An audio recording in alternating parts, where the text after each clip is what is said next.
We went to the hospital. She was full term. The doctor asked her to come in 3 separate times. Her due date was the 25th anyway, from a previous doctor. But we switched doctors close to the home, and they gave us different delivery dates. So kept sending her in, inducing her labor, Pitocin and things like that, and sending her home. And she was induced on all 3 of those days. We said, give her a C-section, and they denied it. All of them was denied. But when we got there, everything was going fine until it was time for her to deliver. During the process, the doctor was delivering him, and he just got up and walked out. And didn't nobody, even the nurse, knew what was going on. I seen it. I was there for everything. It was very traumatic, very, very traumatic. It was almost 24 hours later when he was delivered. And that whole time, he didn't have any oxygen.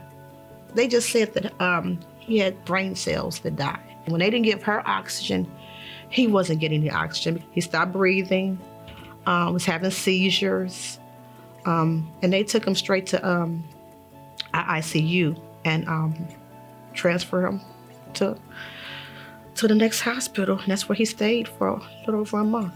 My daughter lived with me, and I was noticing these things, and I was like, something's not right. And I guess about 3 or 4 months later, I realized that there was things that he was not doing that a child that age should do.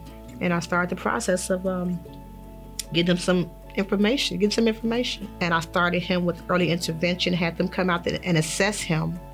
And his hearing in one of his ears was bad, and he was not doing the things he needed to do at that age. I went to a couple of other firms first, and it was crazy because they both told me there was nothing they could do. They have to let him get a little older. And I was like, no, this doesn't make sense. So I went to Beam Legal. They talked to me. They got all the information they needed. It was great. I took guardianship of the children, including Khalil, during that process. And they were there 100%. Beam himself talked to me. They were absolutely great. They walked me through the process, and they were very, very good. So he would come to the office, and everybody would talk about how sweet he is and everything. It was really beautiful. They were like family. They treated me like family. They make you feel so warm and that everything is going to be okay.